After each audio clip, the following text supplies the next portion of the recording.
Our top story, new details after a brush fire scorched dozens of acres in Chatham County. WSAV's Jillian Coles has details on how crews raced to contain the flames and what people in nearby neighborhoods should still watch out for. I'm here deep in the woods behind Sunny Drive. That's where crews responded to a massive fire at around 7:30 Friday night. As you can see, there is smoke and even a flame still burning behind me. But it's the smell that officials are warning about. There is going to be some residual smoldering and smoke from last night because of the scope and size of the fire. Local officials warning about the after effects of more than 16 acres up in flames in Chatham County. One man who witnessed the blaze says he saw burning in the woods behind their home and quickly called 911. Later on the night, we could see the fire got in even closer. One of the trees were starting to catch on fire.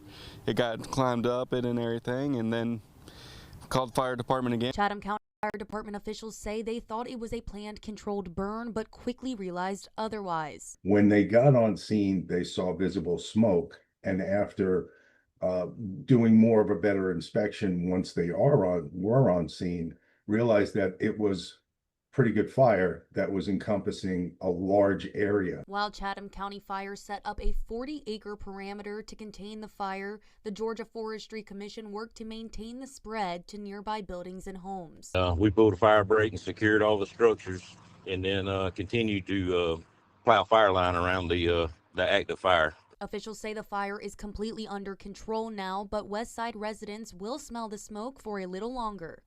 Folks who have any type of breathing issues, whether it be asthma or if they're on oxygen, we kind of would recommend them staying inside or keeping their windows and doors closed. Roberts says the cause of the fire is still under investigation, but the dry conditions may have contributed to how it started and spread.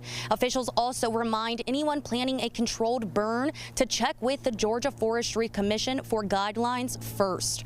Reporting in Chatham County, Jillian Coles, WSAV News 3. On your side.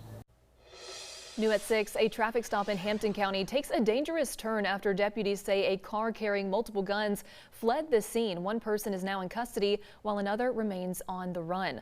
The Hampton County Sheriff's Office says the incident happened during a traffic safety checkpoint in the Varnville area near Brookwood Drive last night.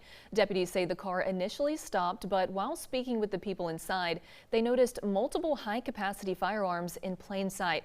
Officials say one of those weapons was sitting next to the driver while the passenger was also holding a gun. Shortly after, the vehicle took off, leading deputies on a high-speed chase into Colleton County. Now, authorities say the driver was eventually taken into custody without incident. However, the passenger jumped out of the vehicle and ran and is still on the run tonight. The sheriff's office says they are actively searching for the passenger with help from neighboring agencies, including the Colleton County Sheriff's Office. Officials add this is still an active investigation and more information will be released as it becomes available. Well, new developments tonight in a deadly crash investigation in Beaufort County. The driver involved in a wreck that killed a young mother is now facing a felony DUI charge. Authorities say 23-year-old Isabel Zinco was taken into custody yesterday, charged with felony DUI resulting in death. The charge stems from a March 16th crash on Brickyard Point Road that killed 31-year-old Haley Shackelford, a mother of two. Adding to the complexity of this case, Zinco was also seriously injured in the crash. A GoFundMe created by her family says she suffered a broken neck, collarbone, ribs, and other fractures. Meanwhile, a separate GoFundMe has been created for Shackelford's family, raising more than $60,000 to help cover funeral expenses.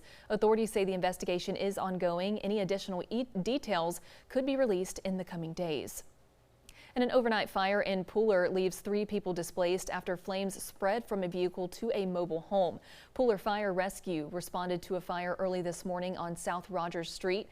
Crews were called out around 1 a.m. to the 1100 block where they found a vehicle on fire with flames spreading to a nearby mobile home. Investigators say improperly discarded fireworks started the blaze. New at 6, a local attorney is weighing the possibilities of a complex case in Chatham County Court as the suspect had an arraignment hearing earlier this week.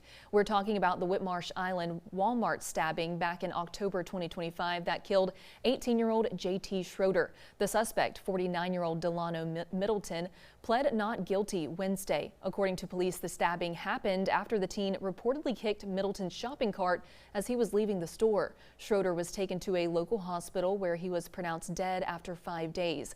A shocking twist in the case, Schroeder's body was cremated before an autopsy was performed, something that may hurt the prosecution, according to attorney Michael Schiavone. That's a big problem. I mean, it's sad, but in terms of the case itself, for the government, I think that's a big problem. The state will have to rely on circumstantial evidence, I would think, that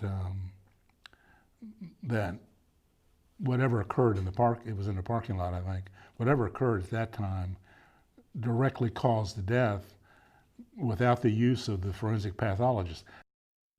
Middleton will be back in court for a motion hearing on April 27th and again on May 1st for a trial docket call. WSAV will continue to follow this case closely, and we'll keep you updated. Savannah police are investigating after a child was rushed to the hospital with a serious injury. The Savannah Police Department first calling the scene a death investigation involving a child, but then SPD received word the child had a pulse. In the 300 block of East Anderson Street, officers were seen placing crime scene tape around and inside a home. Savannah police say they were initially working a death investigation involving a child. Meanwhile, the child and their family were at Memorial Hospital, and police were later notified that the child had a pulse. The child's age and the nature of the injuries remain unknown at this time.